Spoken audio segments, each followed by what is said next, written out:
नमस्कार नमस्कार नमस्कार। वाहिगुरू जी का खालसा, वाहिगुरू जी की फतेह। आज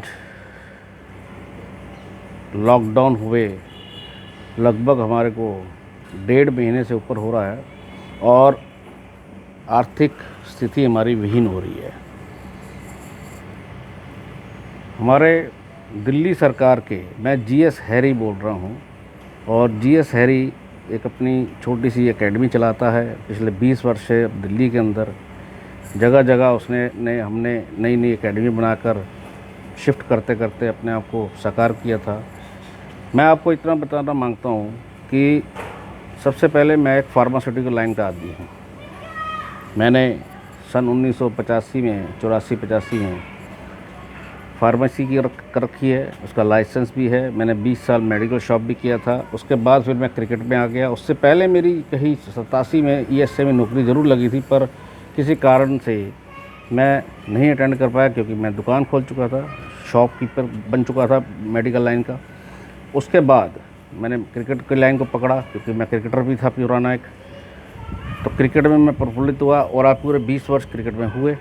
आज ये इंट्रोडक्शन देना इसलिए ज़रूरी है क्योंकि वक्त का नहीं पता लग रहा कि हम क्या हैं, क्या थे, क्या होंगे, कुछ नहीं पता लग रहा। जो आपके मन की स्थिति थी आपने वो करी।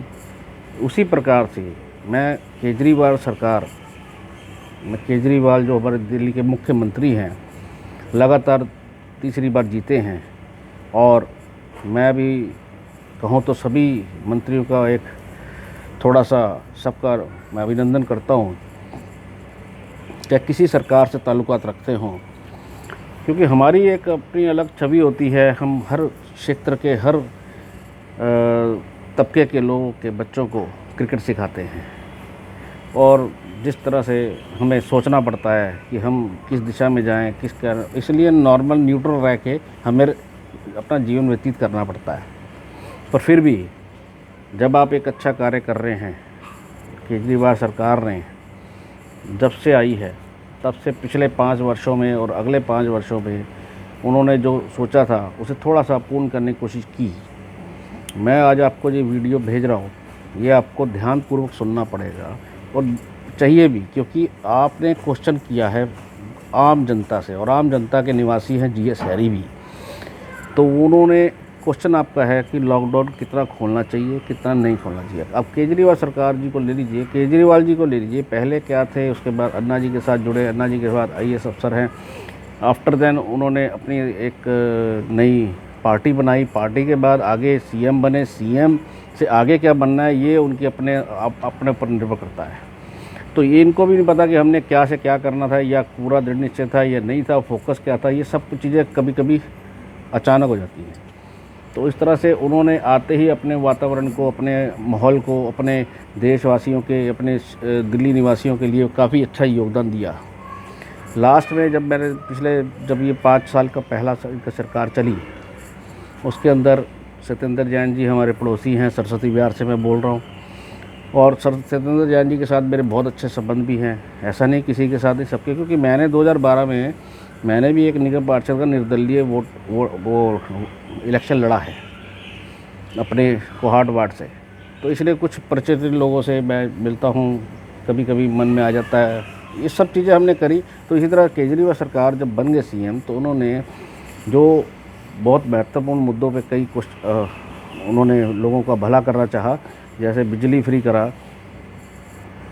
ये बसें फ्री करी, पानी फ्री करने की कोशिश की, पूरा किया, और ना जाने आगे और हमें क्या फ्री करने जा रहे थे। मेडिकल फैसिलिटीज़ लगभग फ्री करी, अस्पताल अच्छे बनवाने की कोशिश की, उन्हें रेनोवेट किया, दिल्ली के स्कूलों को रेनोवेट कर रहे हैं। कई अच्छे स्तर पे इन्होंने अपनी क्षमता का परिचय दिखाया है। तो वो सब हमारी पब्लिक के लिए किया। उन्होंने कहा कि टैक्स से सारी चीज़ें चल सकती हैं अगर हम एक रूप से टैक्स दें तो। अब बात मैं कर रहा हूँ, आपको ज़्यादा लंबी बात ना करते हुए सिर्फ इतना कहना चाह रहा हूँ, उनका जो क्वेश्चन का आंसर देना चाह रहा हूँ कि लॉकडाउन जो है वो लॉकडाउन कितना ख़त्म होना चाहिए, कितना नहीं होना चाहिए, इसके बारे में मैं आपको विवरण दे रहा हूँ। देखिए, केजरीवाल सरकार जो है, केजरीवाल सरकार ने अभी कुछ बाद में अभी अपना एक नए तरीके से लॉकडाउन में थोड़ी ढील दी। केजरीवाल सरकार जी से मैं ये कहना चाहता हूँ कि जितनी आप ढील दे रहे हो, अभी आपने उसका हर्ष देख लिया, 300 करोड़ की आपकी शराब बिकी, लोकल डिस्टेंसिंग ख़त्म। आपको सर इतना बताऊं कि आप शराब नहीं पीते, सत्येंद्र जैन जी नहीं पीते और मैं नहीं पीता, तो ये सब चीज़ें अगर मेरे जैसे कई असंख्य लोग नहीं पीते, पर जो पीते हैं उनकी संख्या कितनी है ये आपने देखा। असल में क्या है कि शराब, क्या हम एडिक्ट हैं या सारी व्यवस्था ही हमारी सरकारों की या देश की व्यवस्था सारी शराब पे निर्भर है? हम लोग शराबियों को या शराब पीने वाले निवासियों को अगर हम शराब की छूट दे रहे हैं, क्या उसके बगैर कार्य नहीं होते? पर जब बच्चा पैदा होता है, बड़ा होता है और समाज के सिस्टम में आता है, तो क्या शराब शुरू से पीता था? नहीं, ये हमारे द्वारा बनाई गई उत्पत्ति है। तो शराब के ऊपर अगर व्यवस्था सारी हमारी सरकारें, हमारी दिल्ली की या कहीं की भी सरकारें चलती हैं। अरविंदर सिंह जी ने भी उस दिन कहा था केंद्र सरकार को कि अगर आप मुझे 2567 करोड़ रुपया दे दीजिए तो मैं ये शराब की बिक्री बंद करा दूँ। तो इस तरह का कोई, सर जी आपने जितना आपने फ्री करने की कोशिश की है, कोशिश करो कि ये शराब की बंद हो जाए या कम हो जाए या कुछ ऐसा प्रावधान निकल जाए जिससे हमारे जो शराबी लोग हैं, जो जितने इस लोग में डटे हुए हैं, पीने के सिवा काम नहीं है जिनका, उनको इस चीज़ से छुटकारा दिला के उनको काम काज में डलवाएं। कुछ ऐसा नियम बनाने की कोशिश करें, कुछ ऐसे रूल्स बनाने की कोशिश करें। देखिए कितना बुरा हाल हुआ था।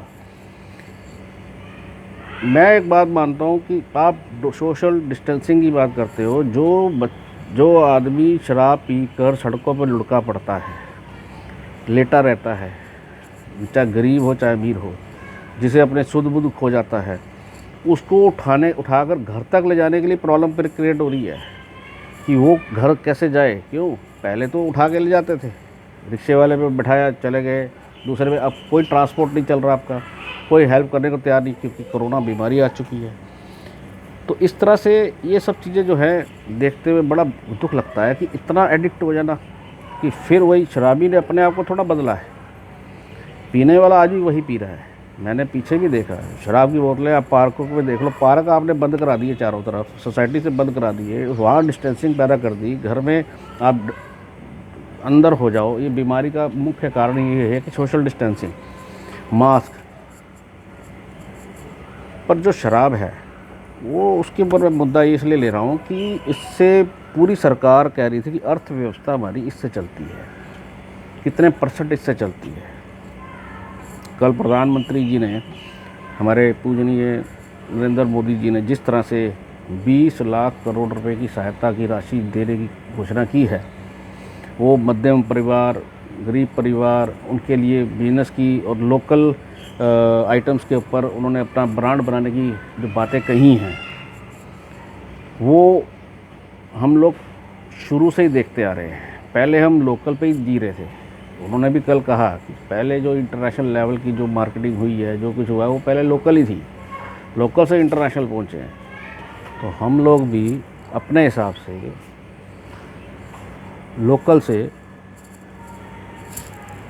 जो है हम लोग धीरे धीरे इंटरनेशनल पे पहुंच सकते हैं। पर इंटरनेशनल क्या जाना, जो अपने 130 करोड़ की जनता हमारे हिंदुस्तान में, और उसके अंदर मैन्युफैक्चरर बहुत हैं। पर यहाँ जब आप कहीं भी कोई सामान लेने जाते हैं तो उसमें लोकल देख के मना कर देते हैं, क्योंकि क्वालिटीज़ का फ़र्क पड़ता है। तो इसमें भी एक नियम लागू कर देना चाहिए कि क्वालिटी किस तरह से मेंटेन हो। मेडिसिन के अंदर भी क्वालिटी का प्रॉब्लम्स हैं, जेनरिक्स हैं, और इंटरनेशनल लेवल पे अगर देखें तो, या फिर ब्रांडिंग के नाम से देखें तो उसका रेट कॉस्ट बहुत है, क्योंकि उनके आगे खर्चे बहुत हैं। तो इसलिए मैं केजरीवाल साहब से कहता हूँ, सर लॉकडाउन खोलने का एक उदाहरण आपने वो देख लिया शराबियों के साथ। अब अगला स्टेप आप कह रहे हैं कितना खोलना चाहिए। अब कितना खोलना चाहिए कि मैं कहता हूँ कि सबकी इस वक्त हालत 1-2 महीने के अंदर पतली होती जा रही है। रोज़मर्रा की ज़िंदगी जीने वाले लोग चाहे रिक्शा चालक हो, चाहे बड़े से बड़ा, मैं जैसे क्रिकेट एकेडमी चलाता हूँ, तो हमारे एकेडमी में बच्चे नहीं आ रहे। हमारी एकेडमी 2 महीने से बंद है। मेरे जैसे कई भाइयों की जो निवास ही सिर्फ क्रिकेट से है। क्रिकेट एक इंटरनेशनल गेम बन चुका था, सब कुछ, आईपीएल नहीं हो रहा, ये सब चीज़ें सब कुछ हैं, सिर्फ सोशल उसकी वजह से, कोरोना की बीमारी की वजह से। इससे बीमारी पहली बात तो नज़र नहीं आ रही, और किसको होगी किसको नहीं होगी ये भी नहीं पता, और कैसे होगी ये नहीं पता। ये पता है कि हाँ सिर्फ अपना हमने एक सारा सर्च करके ये सब चीज़ें